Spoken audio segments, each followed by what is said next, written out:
चुभती जलती गर्मी का मौसम आया और अपने साथ तमाम परेशानियां लाया। इस बुलेटिन में शुरुआत करेंगे उसी से जुड़ी चर्चा को लेकर। देखिए, एमपी की अगर मैं बात कर लूं तो एमपी में तापमान में दर्ज हुई मामूली गिरावट। प्रदेश भर में 1 डिग्री तक गिरा तापमान।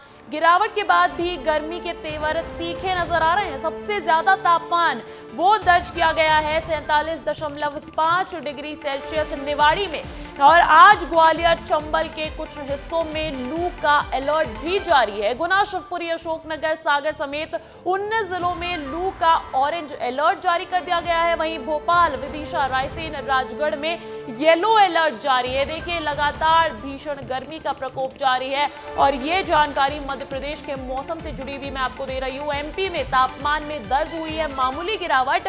कुल 1 डिग्री तक तापमान गिरा है, लेकिन गिरावट के बाद भी गर्मी के तेवर तीखे हैं। सबसे ज्यादा 47.5 डिग्री सेल्सियस दर्ज हुआ है निवाड़ी का तापमान। और आज ग्वालियर चंबल के कुछ हिस्सों में लू का रेड अलर्ट जारी है, तो वहीं ऑरेंज अलर्ट गुना, शिवपुरी, अशोकनगर, सागर समेत 19 जिलों में जारी कर दिया गया है। और भोपाल, विदिशा, रायसेन में येलो अलर्ट जारी किया गया है। बात कर लेते हैं छत्तीसगढ़ के मौसम की भी। देखिए, छत्तीसगढ़ में रिकॉर्ड तोड़ गर्मी दर्ज की गई है। मौसम विभाग ने आज भी हीट वेव का अलर्ट जारी किया है। रायपुर, बिलासपुर और दुर्ग संभाग में चलेगी लू। रायपुर में तापमान पहुंचा 45 डिग्री सेल्सियस। रिकॉर्ड तोड़ तापमान ये देखा जा रहा है। रायगढ़ का तापमान सबसे ज्यादा 46.7 डिग्री सेल्सियस दर्ज किया गया है। वहीं बलरामपुर में पारा 45.6 डिग्री सेल्सियस पर पहुंच गया है। 31 मई तक तापमान में नहीं होगा कोई बदलाव, तो अगले एक दिन भी कोई राहत मिलती नजर आ नहीं रही है छत्तीसगढ़ में भी। हालांकि एमपी में 1 डिग्री पारा गिरा है, 1 डिग्री सेल्सियस पारा गिरा है, लेकिन फिर भी गर्मी के तीखे तेवर बरकरार है। मेरे साथ भोपाल से जुड़ गए हैं मेरे सहयोगी सूरज तिवारी और रोहित मिश्रा रायपुर से जुड़ गए हैं। उनका रुख करूंगी, उनसे चर्चा करूंगी कि जलती चुभती गर्मी का मौसम लगातार देखा जा रहा है। सूरज, मध्य प्रदेश में मौसम का हाल क्या कहता है?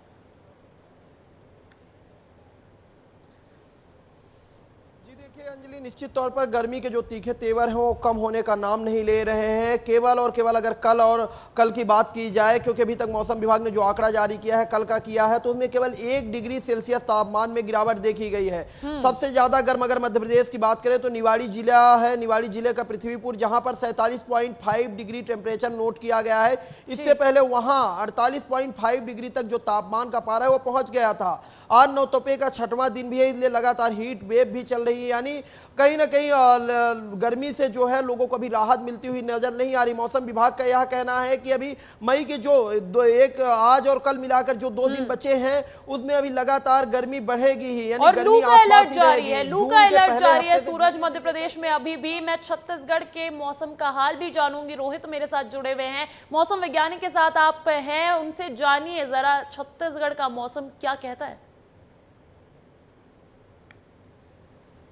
बिल्कुल, देखिए उन्हीं से पूछ लेते हैं और सीधा बात कर लेते हैं कि किस तरह का मौसम रहने वाला है। सर, सारे रिकॉर्ड धराशाही हो रहे हैं, आज किस तरह का मौसम आप देख रहे हैं? देखिए, आज भी जो है सेंट्रल और नॉर्थ छत्तीसगढ़ में हीट वेव की स्थिति है। और ये जो है खास करके रायपुर, महासमुंद, जांजगीर और जो बलौदा बाजार, ये सब एरिया में तुलनात्मक दृष्टि से अधिक ज़्यादा टेम्परेचर रहेगा। और बाकी जो ये बस्तर संभाग में ऐसी स्थिति नहीं है। बस्तर संभाग में जो है 40 के आसपास या 40 के नीचे टेम्परेचर रहने की संभावना है। तो ये स्थिति, हीट वेव की स्थिति आज भी बनी रहेगी सेंट्रल और नॉर्थ छत्तीसगढ़ के लिए। कल से जो है टेम्परेचर में गिरावट आ सकती है थोड़ा बहुत, लेकिन उसमें मतलब गर्मी से राहत मिलने की संभावना नहीं है 6 जून तक। और पानी की बात करें तो पानी जो वर्षा जो है वो 1 जून में हल्की बारिश की संभावना बस्तर संभाग में होगी। और बाकी सेंट्रल और नॉर्थ छत्तीसगढ़ में जो है ड्राई वेदर रहेगा। सर, ये जो मैं देख पा रहा हूँ कि जैसे बस्तर संभाग को छोड़ दिया जाए तो बीच के जितने भी संभाग हैं उनके लिए येलो अलर्ट भी आप लोगों ने जारी किया है। आज के लिए येलो अलर्ट जारी है। हीट वेव, उष्ण रात्रि और हॉट डे भी के हिसाब से अलर्ट जारी किया गया है। 46.7 डिग्री रायगढ़ का टेम्परेचर दर्ज किया गया और रायपुर में भी 45 से पार जो तापमान है वो रहा है। और अभी लगातार इसको लेकर नौतपा का 6वां दिन है, 3 दिन अभी और बचे हुए हैं सर। तो ऐसे में लग रहा है कि 3 दिनों पे जो तापमान है वो और बढ़ेगा, 47-48 डिग्री के पास पहुंचेगा। नहीं, ऐसा 48 तो वैसे नहीं जाएगा, 45 के आसपास रहेगा, क्योंकि अभी टेम्परेचर थोड़ा डाउन हो जाएगा। आज से कल से जो है 1 डिग्री का डाउन होगा, लेकिन जो है फिर भी 43 के आसपास रहेगा। यानी वही मैं बोल रहा हूँ कि वो गर्मी से राहत मिलने वाला नहीं है, लेकिन हीट वेव की स्थिति कल से नहीं रहेगा। सर परसों की तुलना पे देखें तो कल 1 डिग्री का जो है वो गिरावट दर्ज की गई है और आप कह रहे हैं आगे भी गिरावट दर्ज करेगी। बारिश को लेकर कब तक का अनुमान है कि बारिश जो है वो शुरू होगी, लोगों को बड़ी राहत मिलेगी? स्क्रीन को दिखाते हुए समझाने की कोशिश कीजिए दर्शकों को, ताकि समझ आए किन हिस्सों में, किन संभाग में रेड अलर्ट है, येलो अलर्ट है, ऑरेंज अलर्ट है। बिल्कुल सर, स्क्रीन पे बात कर लेते हैं हम लोग कि जो ये मैप है, इस मैप में मैं ये समझूंगा सर आपसे कि ये मैप में कौन सा हिस्सा है वो जो ज़्यादा गर्म है, कौन सा हिस्सा है जहां पर लोगों को राहत मिल रही है छत्तीसगढ़ के मैप? मॉडल के अनुसार आज जो है यहाँ से रायपुर से लेके बलौदाबाजार, जांजगीर शक्ति और जो रायगढ़ का कुछ हिस्सा और महासमुंद का कुछ हिस्सा जो है सबसे ज़्यादा टेम्परेचर रहेगा। यहाँ जो है 45 या 45 से ऊपर जा सकता है। बाकी जितने हैं वो 45 के आसपास रहने की संभावना है और बस्तर संभाग जो दिया है ये 40 या 40 से नीचे रहने की संभावना है। देखिए ये कलर इंडिकेशन दिया हुआ है, जो रायपुर का मध्य का एरिया है वहां पे कह रहे हैं कि 45 डिग्री से ऊपर रहेगा। ठीक है सर। हाँ ठीक। और ये जो अंबिकापुर में ये जो कलर दिख रहा है, तो अंबिकापुर में कितने के आसपास रहने का? तो ये जो है ना 42 और 45 के बीच में रहने की संभावना है ये सब जगह पे। और ये जो एरिया है दिखाया जा रहा है ये 45 के ऊपर जाने की संभावना है यहाँ पर। बस्तर पे भी अलग कलर दिख रहा है सर, तो बस्तर पे किस तरह का? हाँ, बस्तर का जो ये कलर दिख रहा है जो जगदलपुर का खास करके है, ये जो 38 और 40 के बीच में रहेगा। और ये जो और जो बीजापुर तरफ जो साइड है यहाँ दंतेवाड़ा बीजापुर साइड में, उसमें जो है 41 तक भी जा सकता है, यानी 40 के थोड़ा आप जा सकता है। लेकिन ये नॉर्थ और सेंट्रल छत्तीसगढ़ की जो टेम्परेचर है उसके तुलना में बहुत कम रहेगा। बिल्कुल देखिए अंजलि, और ये मैप है और इस मैप के अकॉर्डिंग देखेंगे आप तो जो 48 डिग्री सेल्सियस तक तापमान नहीं जाएगा। मौसम वैज्ञानिक का ये कहना है कि 1 जून को हल्की बारिश देखी जा सकती है, लेकिन 6 जून तक कोई राहत नहीं मिलती नजर आएगी। और मध्य प्रदेश में भी कुल मिलाकर जून के शुरुआत में ही प्री मॉनसून एक्टिविटी देखी जाने वाली है। बहुत बहुत शुक्रिया सूरज, बहुत बहुत शुक्रिया रोहित, तमाम जानकारी के लिए। बढ़ते अगली खबर की ओर, क्योंकि गर्मी अब जानलेवा होती जा रही है, अब कंट्रोल के बाहर होती जा रही है, तो प्रशासन भी मुस्तैद है। भोपाल एम्स में पहली इमरजेंसी ओपीडी शुरू, गर्मी को देखते हुए शुरू की गई है ये ओपीडी और हफ्ते में 7 दिन 24 घंटे मरीजों के लिए खुली रहेगी ओपीडी। सभी तरह की सुविधा रहेगी उपलब्ध। अब तक भोपाल एम्स में सिर्फ ट्रॉमा इमरजेंसी की ही सुविधा थी, लेकिन अब ओपीडी इमरजेंसी की सुविधा भी शुरू की जा रही है। भोपाल एम्स में पहली इमरजेंसी ओपीडी शुरू की गई है और गर्मी को देखते हुए ये ओपीडी शुरू की गई है। लगातार मरीजों के आंकड़े जो है वो बढ़ते जा रहे हैं। हफ्ते में अब 7 दिन 24 घंटे मरीजों के लिए खुली रहेगी ओपीडी और इस तरीके की व्यवस्था की बेहद जरूरत हो जाती है। श्याम सिंह तोमर जुड़े हुए हैं फोन कॉल पर मेरे साथ इस खबर पर अधिक जानकारी के साथ। श्याम जी, अब ये एक राहत भरी खबर मिलती हुई दिख रही है कि ओपीडी की इमरजेंसी वार्ड भी शुरू कर दी गई है। देखिए अंजलि, क्योंकि गर्मी के तीखे तेवर इस कदर हो गए थे कि लोग बड़ी तादाद में बीमार हो रहे थे और जिला अस्पताल पर लोड बढ़ रहा था और आसपास के जो जिला अस्पताल है वो भी पैक थे। ऐसे में जरूरत इस बात की थी कि एम्स जो कि सुपर स्पेशलिटी की तरह काम करता है वहां पर इस तरह की सुविधा शुरू हो। एक्सपर्ट डॉक्टर हैं, सारी मशीनरी है, तो इसीलिए इसको शुरू किया गया है और बड़ी राहत की तरह हमको इसको लेना चाहिए। जी ठीक है श्याम जी। तो देखिए प्रशासन भी अब मुस्तैद नजर आ रहा है। खबर भोपाल से है, जहां तेज गर्मी ने राजधानी वासियों को बेहाल कर दिया है।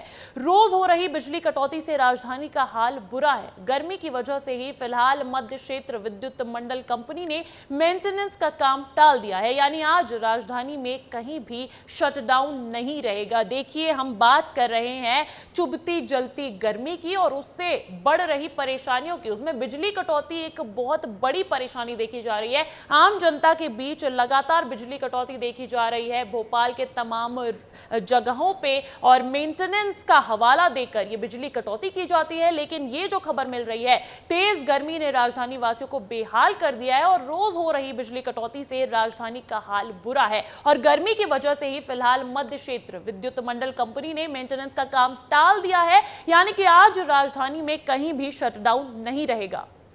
देखिए भीषण गर्मी का प्रकोप जारी है, ऐसे में आगजनी की घटनाएं देखी जा रही है और ऐसे में बेहद जरूरी हो जाती है फायर सेफ्टी का ध्यान रखना। देखिए और इसी से जुड़ी ये बड़ी खबर मिल रही है कि फायर सेफ्टी के इंतजामों के बिना चल रहे हैं संस्थान। परमिशन से अधिक बच्चे क्लास में पढ़ रहे हैं और संस्थानों में नहीं है फायर अलार्म की व्यवस्था। भोपाल से ये जानकारी निकलकर सामने आ रही है। जिला प्रशासन ने अब इस पर कार्रवाई की है। बहुत जरूरी है, आगजनी की घटनाएं देखी जा रही हैं, फैक्ट्रीज में आग लग रही है, लोगों के घरों में आग लग रही है, भीषण गर्मी का प्रकोप देखा जा रहा है। और उसी के बीच भोपाल से ये बड़ी खबर निकलकर सामने आ रही है कि जो संस्थान चल रहे हैं वहां पर फायर सेफ्टी के इंतजाम के बिना उन्हें चलाया जा रहा है और परमिशन से अधिक बच्चे क्लास में पढ़ रहे हैं, संस्थानों में नहीं है फायर अलार्म की व्यवस्था भी नहीं है और जिला प्रशासन ने अब इस पर कार्रवाई की है। इस खबर पर अधिक जानकारी के साथ जुड़ गए हैं मेरे सहयोगी सूरज तिवारी। सूरज, देखिए लगातार हम देख रहे हैं कि आगजनी की घटनाएं निकलकर सामने आ रही है और ऐसे में फायर सेफ्टी जैसी बेसिक व्यवस्था का इंतजाम ना रखना ये बहुत बड़ी लापरवाही है।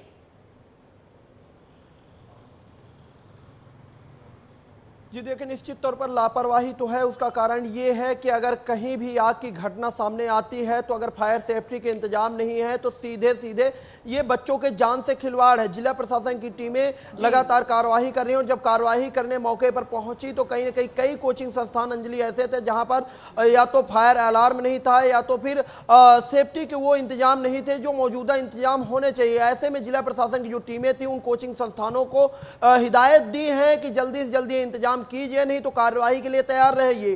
साथ में बच्चों की संख्या भी ज्यादा थी। मैं जिस स्थान में अंजलि मौजूद हूं ये एमपी नगर का जोन 2 है। यहाँ पर एक कर के जो ये बड़ी बड़ी बिल्डिंग्स है, इन्हीं सारी बिल्डिंग्सों में हर कोचिंग संस्थान चलते हैं। हर चाहे सिविल सर्विस की तैयारी हो या फिर चाहे बैंक की तैयारी हो, बड़े इन कोचिंग संस्थानों में अलग अलग स्थानों से राजधानी भोपाल में लोग पढ़ने आते हैं। लेकिन बड़ी बात यह है कि राजधानी भोपाल में जब वो पढ़ने आते हैं, तैयारियां करते हैं, लेकिन फायर सेफ्टी का इंतजाम ना होने के कारण अगर आग जैसी घटना सामने आती है तो उसका जिम्मेदार कौन होगा? क्योंकि इंदौर की वो घटना आज भी कोई नहीं भूला है। कुछ साल पहले इंदौर में अंजलि एक कोचिंग संस्थान में आग लगी थी और आग लगने के बाद किस तरह से फायर सेफ्टी की इमरजेंसी सीढ़ियां तक मौजूद नहीं थी और बच्चे कूदते हुए नजर आए थे और कई बच्चों की जान चली गई थी। तो कहीं ना कहीं जिला प्रशासन जो है वो मुस्तैद है इस बात को लेकर कि सुरक्षा से खिलवाड़ करना बिल्कुल भी सही नहीं है। बहुत बड़ी अपडेट, बहुत बड़ी जानकारी आप दे रहे हैं। बहुत बहुत शुक्रिया सूरज तमाम जानकारी के लिए। बढ़ते हैं अगली खबर की ओर।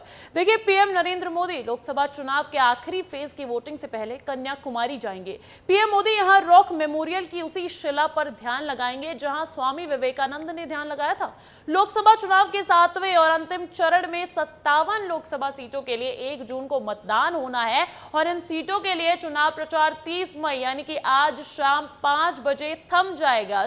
पीएम का उससे पहले प्रचार प्रसार भी जारी है, लेकिन उसके बाद वो पहुंचेंगे कन्याकुमारी। पीएम मोदी यहां पर रॉक मेमोरियल की उसी शिला पर ध्यान लगाएंगे जहां स्वामी विवेकानंद ने ध्यान लगाया था। और लोकसभा चुनाव के 7वें चरण और अंतिम चरण में 57 लोकसभा सीटों के लिए 1 जून को मतदान होना है और उसका प्रचार प्रसार जो है वो आज थम जाएगा और उसके बाद कन्याकुमारी पहुंचेंगे, रॉक मेमोरियल पहुंचेंगे। देखिए रॉक मेमोरियल को जानते हैं, रॉक मेमोरियल को जानते हैं, ग्राफिक्स के जरिए समझते हैं। देखिए कन्याकुमारी के समुद्र में ये एक बड़ा स्मारक है, फेमस टूरिस्ट स्पॉट भी माना जाता है। 2 चट्टानों के ऊपर बना है ये और आरएसएस की स्मारक बनाने में अहम भूमिका रही है। आपको बता दूं कि 2 सितंबर 1970 को राष्ट्रपति ने स्मारक का उद्घाटन किया था। उद्घाटन समारोह में 2 महीने तक चला था और पूर्व पीएम इंदिरा गांधी भी इस समारोह में शामिल हुई थी।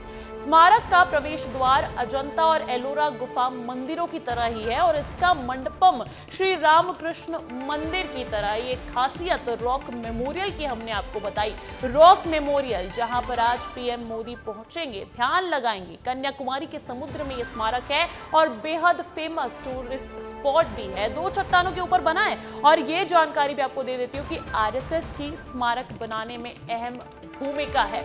अमृतसर में मोहन यादव पहुंचे हैं, वहां पर तस्वीरें दिखाते हैं आपको, वहां ले चलते हैं। देखिए स्वर्ण मंदिर में आज जो दर्शन करने पहुंचे हैं, पंजाब पहुंचे हैं आज मध्य प्रदेश के सीएम डॉक्टर मोहन यादव। वहां पर चुनाव प्रचार प्रसार तो करेंगे ही, लेकिन उससे पहले पंजाब की शान कही जाने वाली, अमृतसर की शान कहे जाने वाले गोल्डन टेम्पल में ये देखिए तस्वीरें आपको हम दिखा रहे हैं, एक्सक्लूसिव तस्वीरें सीएम डॉक्टर मोहन यादव की। और पगड़ी पहने हुए नजर आ रहे हैं सीएम डॉक्टर मोहन यादव, रंग में रंग गए हैं पंजाब के, और वहां पर पहुंचे हैं, दर्शन करने पहुंचे हैं स्वर्ण मंदिर में। और उसके बाद यूपी और पंजाब में उनकी प्रचार प्रसार की प्रक्रिया भी रहने वाली है। आपको मैं बता दूं कि 7वें चरण का मतदान 1 जून को होना है, और उसमें भी पंजाब और उत्तर प्रदेश की 13 सीटें बचती है। पंजाब का तो पूरा चुनाव ही 7वें चरण में हो रहा है, 13 सीटों पर मतदान 1 जून को ही होगा। और ऐसे में भारतीय जनता पार्टी ने विश्वास जताया है पंजाब के लिए भी सीएम डॉक्टर